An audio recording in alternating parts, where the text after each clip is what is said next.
நண்பர்களுக்கு வணக்கம்.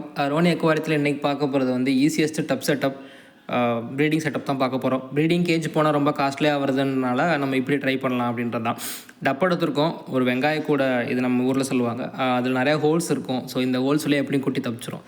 இருந்தாலும் நம்ம குட்டி நிறையா காப்பாற்ற முடியும். அதே நேரத்தில் தாயும் வெளியில் வர முடியாது. ஸோ பேரண்ட்டை நம்ம என்ன பண்ண போகிறோம்னா, இப்போ நடுவில் இருக்க அந்த வெங்காய கூடையில் போட போகிறோம். ஸோ பேரண்ட்டை அதோட குட்டியை லே பண்ணக்கப்புறம் அதில் இருக்க ஹோல்ஸ் வழியாக குட்டியெல்லாம் வெளியில் வந்துடும். ஸோ நம்மளால் ஈஸியாக பார்த்து எடுக்க முடியும். நம்ம இதில் இப்போதைக்குன்னு செட்டப் பண்ணி போடுறதுக்காண்டி எடுத்த ஃபிஷ் வந்து என்னென்னா, நம்மளுடைய ஃபுல் கோல்டு கப்பி தான். அவங்களோட இருக்காங்க. இவங்க தான் நம்மளுடைய ஃபீமேல் பேரண்ட்டை. நல்லாவே இவங்க இது வரைக்கும் நிறையா ப்ரைஸஸ் நம்ம பொறிச்சிருக்காங்க. ஸோ அவங்கள தான் நம்ம இங்கே விட்டு டெஸ்ட் பண்ண போகிறோம்.